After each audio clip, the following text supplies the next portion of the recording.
Alright. Hey, this is Chris from Deus Ex Machina, and I am with Dave from Rampant Wolf Games. And we are talking about small deck card games, and I'm trying to realize how inappropriate this could be if you word it now correctly. This is small deck. It's all about the small decks. Not big decks. You know how they pronounce it in Australia? Yeah. Deek. Deek. Yeah. These are... We're having a beer out on Deek. So this is for games with small decks. Really. I mean, it's not about your decks. It's how you play them. No, seriously. So it's any game that's like, I would say, less than 60 cards? Less than 50? Yeah.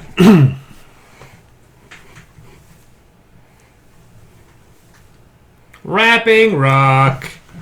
Now, that's how we're talking about now. The winner's coming back. My number 5 pick for small deck card games is a game called Lost Cities. It's a very popular game. It's actually very, very popular. A lot of people talk about how popular Lost Cities is. It's famous. They've literally, I think, the package says the famous game, Lost Cities. It's a bunch. It's a two-player game that deals with people laying down colored cards in increasing numerical order, and you try to get your deck each of your columns as high as possible, because you have to then minus like a X number of points off of the total of all those cards, and then you get to score the difference. The number of times you started the deck and then screwed up, because unfortunately you have to do them in sequential order. So you're like, oh, it's up to 10, and turns out, oh, unfortunately, I actually lost points in this one because I couldn't get this tower of cards long enough. It's neat. I hate the fact that I keep on losing this game to my fiance. It's one of like the 2 games she's good at. But that is number 5, Lost Cities, which not thematic. It's a bunch of numbers. You could play with a regular 52 deck of playing cards, really. No, it's not. Yeah, really. I mean, no, you can. I can't remember I think it's like 5 colors or 4 colors. But yeah, small deck game, Lost Cities. All right, my small deck game, because we didn't say couldn't have other stuff in it, is Mint Delivery. How many cards? I'm not sure, but it doesn't have more than 50. There we go. And that's a tiny game. Yeah, it's right over there. Yeah. Nope, we didn't say it couldn't have any other components. So yes, so that's Mint Delivery. It's basically a pick up and deliver game, the size of a mint tin. You like those? They're good for going traveling and stuff like that because it doesn't take up much room in the pack. Yep. Yeah, so that's Mint Delivery. Mint Delivery. My number 4 pick also doesn't have a lot of cards. It's called The Grizzled. Yes. The Grizzled is a cooperative military game. Real dark subject matter. Real dark story behind the game itself.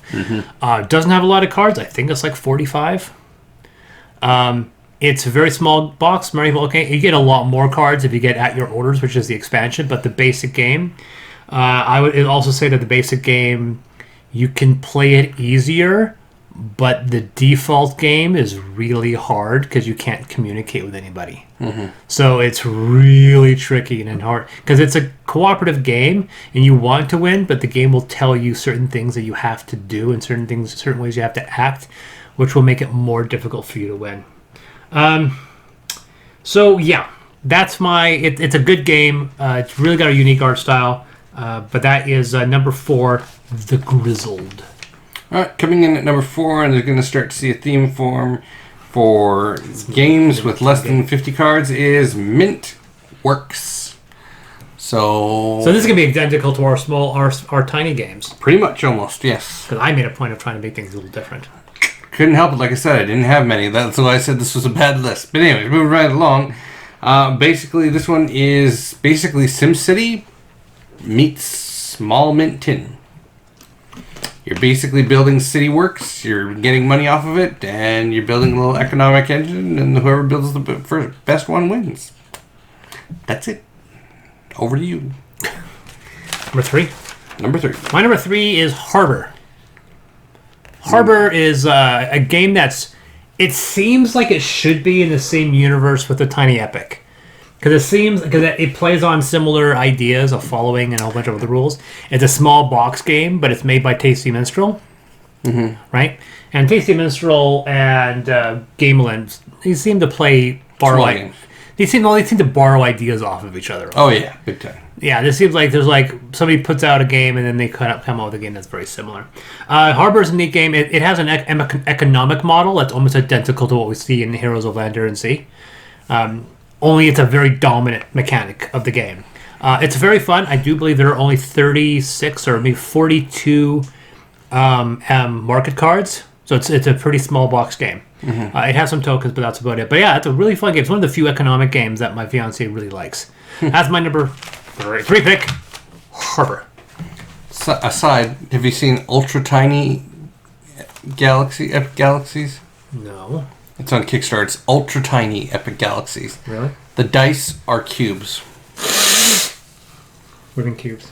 Like they took cubes and printed faces on them. Oh, so they're like they're tiny. Yeah. Holy shit. Did you see Tiny Forming Mars? No. It's a joke. It started off as a joke, and then it got on the hot list because people kept on talking about it. It was only available as a download done by some guy independently, but then people have been 3D printing components for it and like making it really way more expensive looking than it needs to be. Because Tiny Forming Mars is a 2-player game that's based off terraforming Mars, and I think it only has 9 cards. It's literally they put terraforming Mars into this box right here, and then people were making like big 3D stuff for it. On to me with 2. Number 3 is Mint Tin Pirates. Small game. You're playing 2 pirate ships trying to kill each other. There's definitely some 52 cards there. Yeah. You can blow people off the ship. How many Mint 10 games do you have? I'm going to say 5 or 6. So we're going to see some more. Gotcha. Yeah. See, with the exception of the Grizzled, I've not added any of these games on one of our lists before. So my number 2 is a game called Mystery of the Temples. Mystery of the Temples is a Japanese game. I can't remember what it's called. It's like something 7. There's a company that imports them into North America. They did a Kickstarter where all they were kickstarting was the translation, and they had already done the translation. So the game funded in April, and they delivered in July. It was the fastest turnaround. I was shocked how fast I got Mystery of the Temples. So it's really good when the game's already made and being sold in China, and they've already done the translation. So they were waiting for was the pre-orders, and once they did the pre-orders, they just like print and ship. They had the whole thing done and ready, and it was out the door. Mystery Temples is a fantastic little... You create a little board with cards, and then you're moving cards. You're generating jewels and combinations, and you have to create a combination of jewels in order to buy a point card. It is neat. It's a funny, fun game. One of the best portable games, because it's got a large... It's got a pretty good footprint, but it's not overly complicated footprint, and the box is up like that big. So that's Mystery of the Temples. I think it was like 36 cards. My number 1 is the only game that got less than 30. My number 1 game, I think, only has... I think mine's still no. Yep. Yeah. So coming in at number 2, Mint Tin Alien. Where you are basically... We're going to do a top 5 Mint Tin game. I'm just going to step out. In which point you're playing aliens trying to abduct different things from the Earth. People, livestock, doing mind control... And there is even a card called Multipass. Oh, yes. That is Mint Tin Alien. You look at it, Multipass. Multipass. Multipass. All right, she knows. I would do a cut-in of Bruce Willis saying that line, except I'll probably get freaking copyright struck.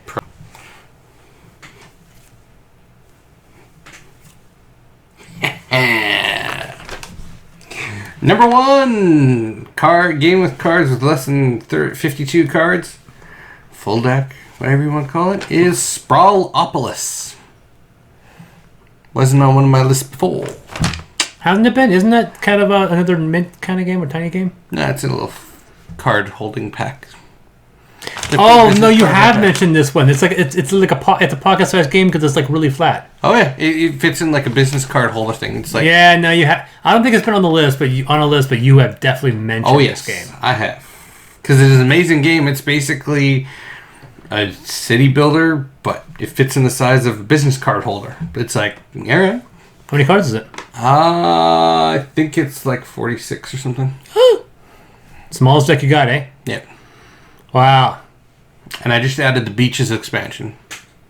So does it still fit in a card holder? Yeah. So, oh no, now I have. Now it takes take a regular standard deck of cards. No, it still fits. Yeah. Yep.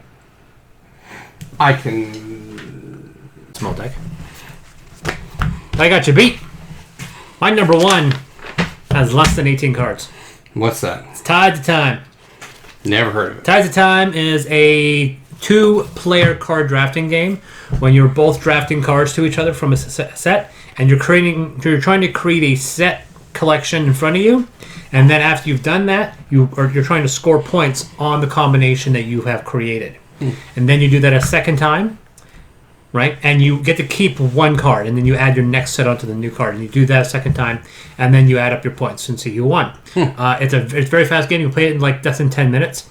The cards have no right to be as big and as illustrated as they are, because Tides of Time, it's almost like a poker game, because there's like 5 symbols and there's combinations, and each card has a slightly different features. Like you score for every other symbol and stuff like that, little point requirements. But the cards are almost tarot size, like they're gigantic. They're about 50% larger than a standard deck of cards. Yeah. And all the playable information occupies maybe 10% of that. The rest is the most lavishly painted, beautiful freaking illustration of this ancient city. Right? And it's just a beautiful illustration, but quite literally that illustration does nothing. It is simply there for picture. And I love that. I love they added that extra touch. They didn't need to put that extra touch in there. There is another variation of Tides of Time, a sequel or a follow-up, which is based in the Cthulhu setting.